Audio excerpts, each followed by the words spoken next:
Welcome back to Everything Whisky. I'm And Callum, I'm Sam. and today we're going to be covering the rules and regulations of Australian whisky.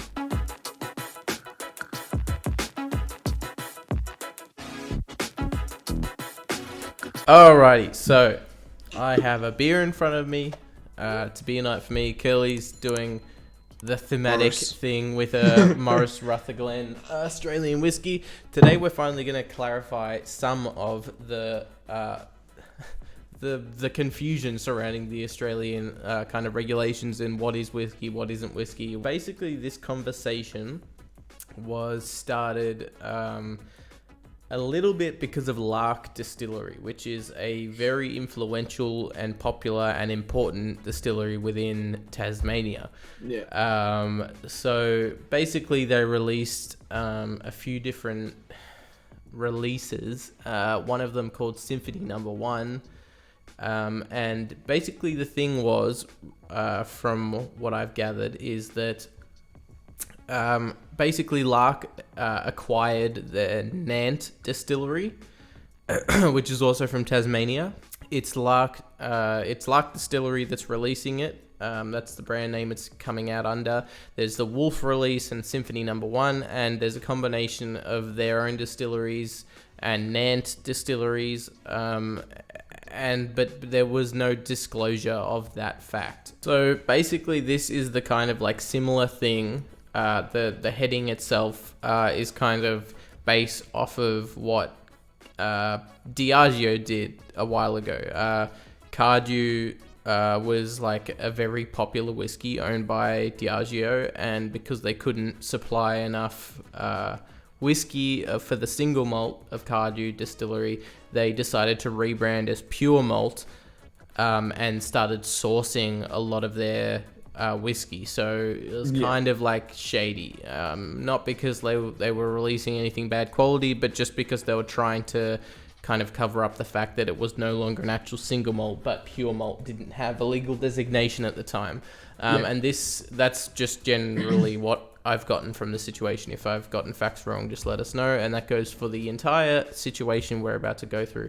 And the kind of like confusion with Australian whiskey is that Lark is in itself the name of a single malt and also a distillery. So there was kind of a confusion and a bit of an outrage because it does kind of contravene the 2009 regulations. But the problem is, Australia, the whole point of like the article we're reading, which we will link down below. But basically the whole kind of problem with that premise is that Australian whiskey is to be held at the same kind of criteria and standards as Scotch whiskey, which is not the case. And we were both kind of confused on this for a while because it didn't make sense. We thought it was kind of like Japan as the Wild Wild West, but in fact Australia had regulations on designating criteria on what whiskey can be before Scotland did, insanely enough. So basically Australia kind of already defined their own whiskey, like the outline of what it was, and Ireland and Scotland hadn't even decided that kind of stuff yet.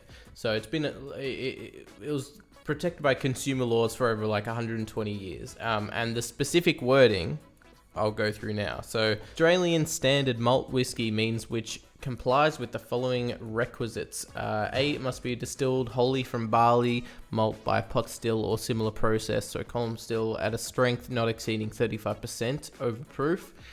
B, it must have been matured while subject to the control of customs by storage in wood for a period no less than 2 years, and it must have been certified by an officer to be pure whiskey containing all essential elements of pure malt whiskey.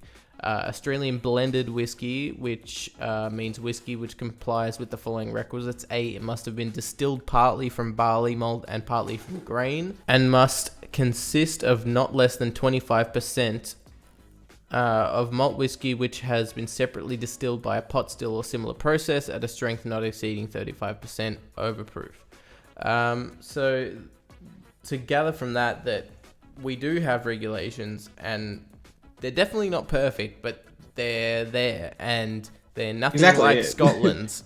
Yeah. So I think the problem with comparing the Lark situation to the Cardew situation was more of an issue because we're looking at it through the kind of like the way we're looking at Australian whiskey the exact same way we're looking at Scottish whiskey, and they're two distinctly different things. They're not held to the same standards, and it's not even standards. Like, I feel like standards is the wrong word, because the standard is not low on Australian whiskey compared to Scottish whiskey. It's just completely different.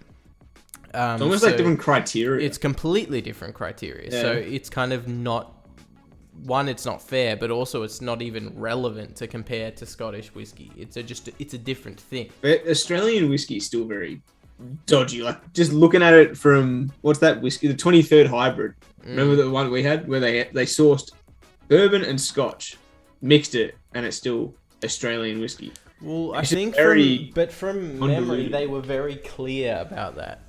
They but it's still not. No, There's I know. two separate No, I know. nation whiskey. But if you were, who would we look at? Like Compass Box. They don't have a distillery. They just source stuff to make. Yeah, but they're their own sourcing blend. from Scotland, aren't they? Well, All they're their sourcing whiskey from, is. I think they're sourcing from everywhere. Yeah. It may just be Scotland, but Compass Box isn't based in Scotland. It's based in the UK. So, I think it's more of that kind of thing. I agree with you that, like, it's not Australian whiskey because none of it comes from Australia. It's but, like that, it's kind of the a Suntory one. The whiskey Vault reviewed the other day. Where the 5 nations or whatever it's called, they source whiskey from 5 different nations and it's still Japanese whiskey technically. But Nika has whiskey from the barrel that we just reviewed the other day. Does not have just Japanese whiskey in it. So it's a confusing subject, I agree, but I think as long as people are kind of open about what's going on, then it's fine. But with Australian whiskey, it's just so different, the criteria. I think the problem is people thinking that there is no criteria and there are no regulations. There are 100% regulations that have been in place for, a long damn time. So, damn time. They've been there and they are there, and they're doing what they're meant to do. They're just not the same as Scotland and stuff. So it seems like there are none, but they're just different. It allows for good, different variety of whiskey. Like, it's not solely just traditional. It allows them to explore a bit. Ireland has just no judging from the legislation. We have a similar thing to Ireland where it's like we don't have to use a specific wood. Like, we don't have to use oak. It just has to be wood. I think that's not they poisonous. didn't specify. Yeah, it has to be fit for human consumption. At least. Eucalyptus. Get a little bit koala high. Maybe that we should experiment with eucalyptus barrels. Killers. Is that actually, I know it's got toxins in it, but do you reckon it would? I'm pretty sure if you probably if you age whiskey in there, it'd probably absorb. I don't know. I mean, we could have a look at it. Exactly. I would say that it would be dangerous, to say the least. Probably, but that's what we're here for. To test. Yeah, I just like how this kind of allows us to explore different scenarios that whiskey doesn't really venture into with Scotch and all that kind of stuff. Yeah. It allows for the exploration, which I like, but I also kind of want tighter restrictions and regulations. I don't know where we meet that fine line though, because it's still doesn't really make any sense if you're looking at it from the outside view. Yeah.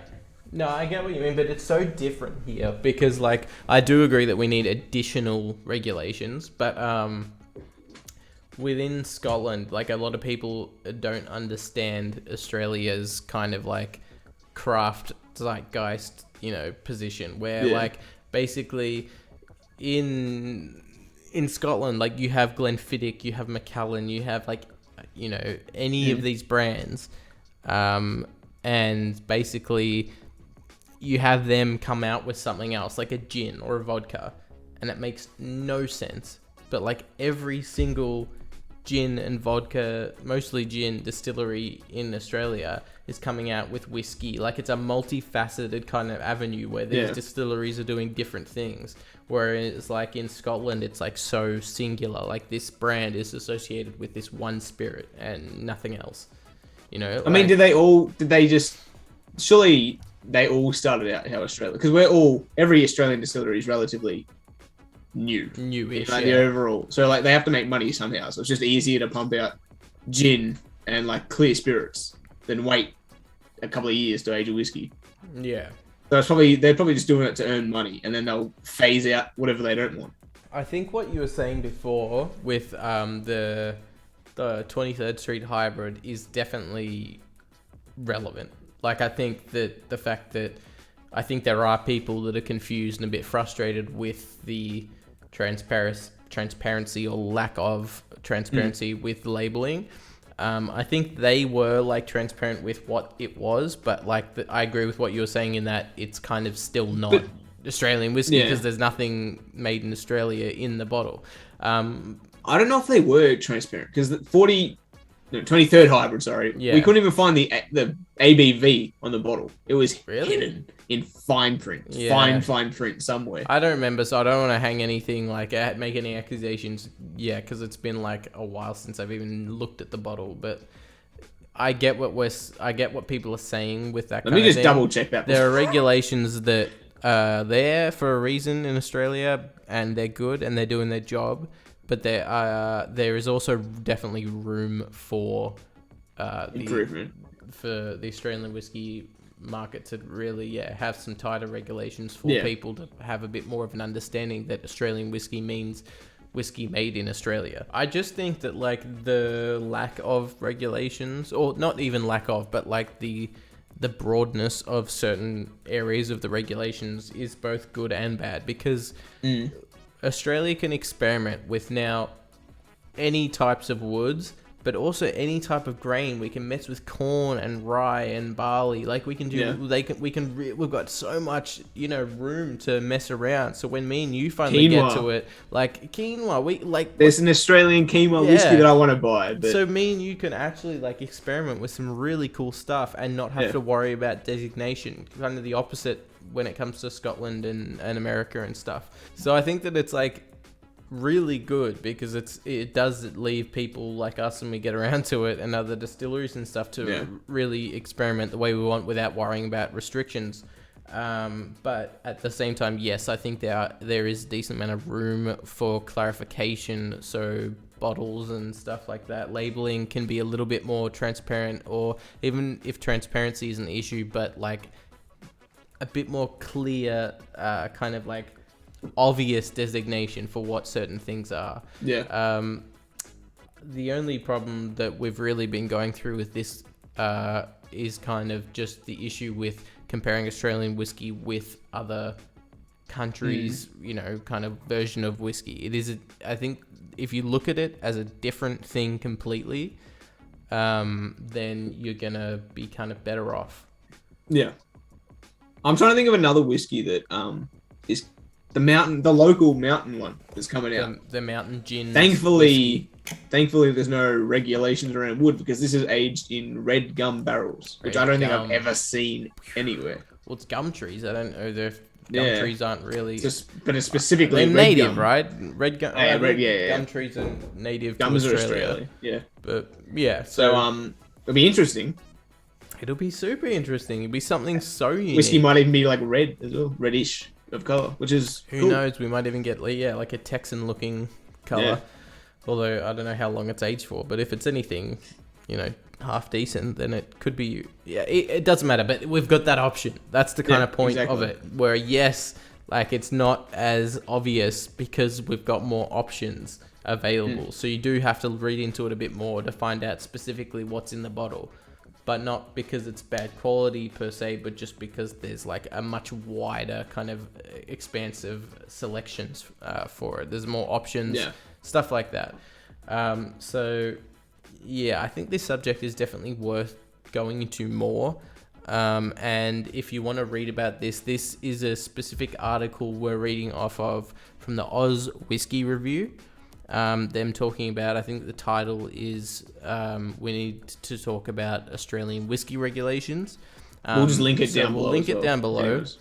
Yeah. We want to give credit to them because it was a very interesting article. If you like this episode of Everything Whiskey, leave us a like. If you want to see future episodes from us, maybe consider hitting that subscribe button. If you do, we'll see you in the next one. Cheers. Cheers.